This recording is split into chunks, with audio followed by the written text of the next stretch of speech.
I'm Jennifer, 32 years old, and I live in the bustling city of New York. It's a place where hard work is seen as the key to success. My husband, Donnie, who's 30, works too. We've been married for 2 years. Donnie may come across as a bit unreliable at times, but deep down, he's incredibly thoughtful. He helps out around the house, and we've managed to divide the chores. I'm a driven woman, passionate about my career. I feel a sense of pride when I perform well at work. In this field, if you put in the effort, you can rise up, but it's not without sacrifices. The company might ask you to relocate, and if you're thinking about having a child, there's no official leave policy. Many women step back from their careers after marriage or kids. I once thought the same. I didn't plan to marry or have children because I was focused on climbing the corporate ladder. When Donnie proposed, I initially turned him down. I said, I love my job. I lead a team, and I want to keep advancing. I can't picture myself settling down or having children. But Donnie understood my priorities and reassured me that we'd share household responsibilities, and we wouldn't have kids. Eventually, his understanding won me over, and I agreed to marry him. Now, both of us work, and while we don't always split the chores perfectly, we try our best to help each other. And overall, I think we make it work. My in-laws sometimes make irritating comments like, "You should spend more time at home," or "When are you having kids?" But they don't bother me much since Donnie always has my back.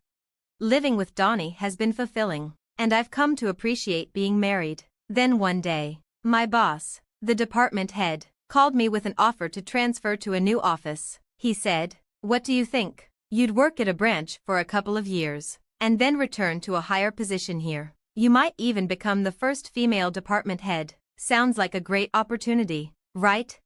This transfer could be my ticket to a promotion. Everyone who's moved up in the company has had to take a step like this. If I turned it down, I'd likely stay in my current role, but I could also get demoted. Before marriage, I would have jumped at the chance without hesitation. But now, as a married woman, I felt uncertain.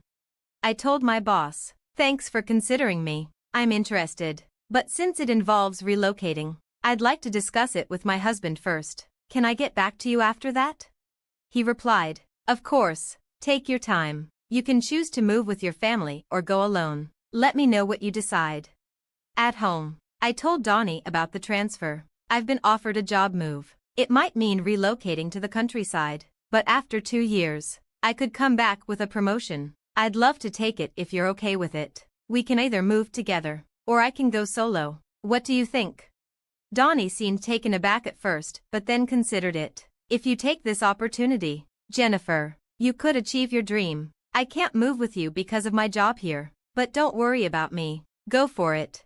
With Donnie's blessing, I told my company I'd accept the transfer alone, and we worked out the details. They covered my moving expenses and offered additional benefits, like counting travel days as work days.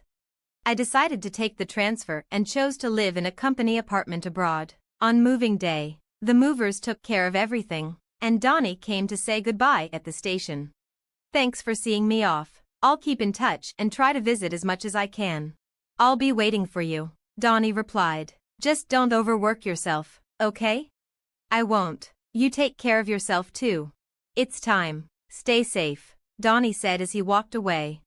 And so began my life as a remote worker. I planned to visit home during holidays and slow periods, but things at the branch office became challenging right from the start. One of the local employees voiced his dissatisfaction, saying, "I'm not taking orders from a woman. How can I trust someone new like her?" I faced resistance from the staff. They spread rumors about me, ignored my instructions, and wouldn't return my calls. It got worse when a project I was leading went off track due to one of my team members purposely leaving me out of the loop. The responsible subordinate looked shocked, but as the manager, it was up to me to handle the situation. I had to step in, fix the mistake, apologize, and not only put things back on track but also rebuild the team's trust. My boss noticed how tough things were for me and gave me some advice. "I've gone through a transfer myself, so I get it. It's not always fair, but you can't just bulldoze through. It's about communication and building relationships." Taking my boss's advice to heart, I spent more time connecting with the team and even joined the local neighborhood association. Soon enough, I was so busy I couldn't even think about going home to Donnie. I kept in touch with him, but after a few months, reaching him at night became harder. I'm working late because things are tough here. I get exhausted and just fall asleep, he'd say. I stayed focused on my work, not suspecting anything. Then, during a slower work period over a long holiday, I decided to surprise Donnie by coming home. But when I tried reaching him, I couldn't get through, so I left without telling him. When I arrived home and opened the door, something felt off. A woman I didn't recognize hurried to the door and said, "Justin, you're back early. I would have prepared if I knew." We both stood frozen, staring at each other. Finally, she asked, "Who are you?" "I live here," I replied. "This is my house," she said, confused. After a heated argument, we checked the house number. It matched my custom nameplate, and my key still worked. "This is my home," I insisted, pushing past her into the house. Inside, everything had changed. The furniture, curtains, photos, everything was different. I saw a photo of Donnie with the woman at a theme park and items I didn't recognize. Her toothbrush and skincare products were in the bathroom, and the bedroom had her clothes, not Donnie's. As I stood there in shock, I heard the door open. Donnie came in and said, "Oh, Lola, did you invite someone over?" Seeing me, he looked startled. "What are you doing here? Why is she calling you Justin? Explain this," I demanded.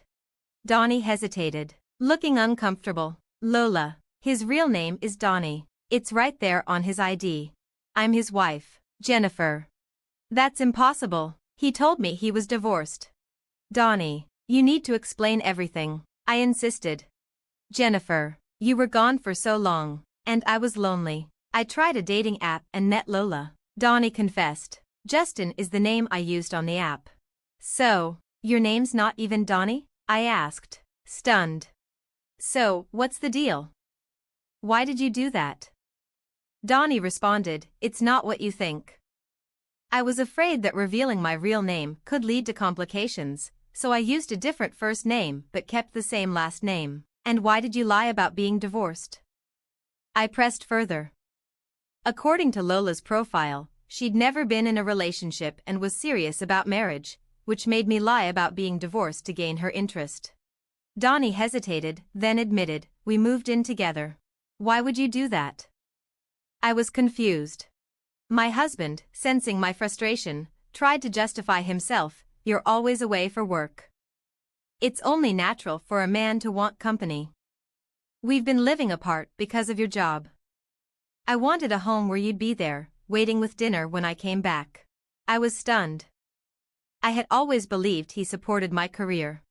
"But that doesn't make what you did right," I retorted. "If you wanted to be with someone else, you should have ended our marriage first. Why didn't you do the right thing?" "I didn't want to leave either of you," he muttered, guilt in his voice. "After everything, I was bound to find out." "Did you honestly think you could keep this from me?" I was in disbelief. "It's your fault for not coming back when you said you would," he shot back. "If you had, I never would have thought about cheating." "What?" I shouted, furious and hurt. "I told you how hard work has been for me, and you still did this?" The argument escalated, with my husband and I yelling at each other, while Lola stood there, stunned. She realized she had been tricked by a married man. So everything was a lie? "You made a fool out of me. I'm leaving right now," she yelled. "Lola, wait. It's not what you think." My husband pleaded, but it was too late. She pushed past him, disgusted. "Don't touch me," she spat. "I don't believe anything you say," and with that, she stormed out, grabbing her things and heading to her parents' house. Angry and betrayed, I decided to take action. I gathered evidence and hired a private investigator. The investigation revealed that Lola was the daughter of an executive at a company my husband worked with. I had a lawyer send evidence of the affair to both my husband's home and to Lola's parents. When Donnie received the documents, he protested, pleading that he didn't want a divorce. But I had already prepared for a lengthy legal battle. Lola's parents called my lawyer, and we arranged to meet. They expressed their apologies, and Lola admitted her mistakes. We had no idea this was going on, they said. Our daughter is very sheltered and naive. She met your husband without our knowledge, thinking he was divorced. She wanted a free-spirited relationship and ran away from home to live with him. We've been trying to arrange a proper marriage for her, but she got caught up in a fantasy. She's now getting therapy, and we're willing to offer you $50,000 as a settlement in hopes you'll keep this private. They shook my hand, and I responded, I'll accept the settlement, but there's one condition. I'm preparing for a divorce, but Donnie won't agree. If you're willing to cooperate and testify if this goes to court, then I'll accept. They agreed. We'll cooperate, but we don't want this on her permanent record. Is there any other way we can help punish him? I have an idea, I said. His company is one of our clients. In an unexpected twist, Lola and I joined forces. We planned to make my husband pay for his actions. His company was now facing a crisis because of the fallout with one of their important clients, and guess who was going to take the fall? My husband. Meanwhile, back home, my in-laws were still trying to contact Donnie, unaware of the mess he'd created. Jennifer isn't answering our calls. Is she so busy with work she's forgotten us? When is she coming home? We miss seeing our grandchild, his mother complained. Mom, you don't understand, Donnie confessed. I cheated on Jennifer while she was away, and now we're headed for divorce. His mother's response was shocking. That woman who cares more about her career than her husband is to blame. Maybe you should just divorce Jennifer and be with the woman you cheated with. My in-laws, assuming Lola's family was wealthier, sided with Donnie and his mistress, attacking me relentlessly. They called me incessantly, but I blocked their numbers. They even started calling my office, showing up at my workplace and causing a scene. Let go of our son. He'd be happier with the woman he cheated with. It's your fault for putting work before him, they yelled. What are you even talking about? I retorted. I want a divorce from Donnie, but he refuses. The woman he cheated with doesn't want him back. She was tricked into dating him, and her family is furious. This is going to be a mess. Once my in-laws realized that their son had angered a key client, they suddenly changed their tune. We didn't know it was this serious. We're sorry. Our son messed up, but he feels bad. You'll forgive him, right, Jennifer? They pleaded. I can't. You just insulted me, and now you're asking for forgiveness? Please leave, I told them firmly.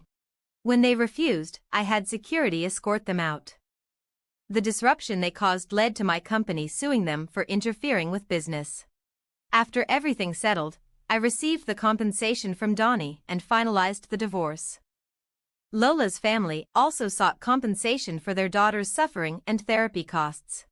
Now, with his job lost and forced to pay hefty settlements, Donnie was drowning in debt, unable to quit his job. He was trapped. 2 years later, after my assignment was completed, I successfully returned to the main office. My hard work paid off. I was promoted to department manager. If I hadn't taken that assignment, I might still be stuck in a miserable marriage. But I've come to realize that a man like him would have betrayed me eventually, and the tension with his parents would have escalated anyway. I've learned that work is where I thrive, and I'm finally fulfilled and content with my life now. Thanks for watching. See you again in the next video. Stay stunned.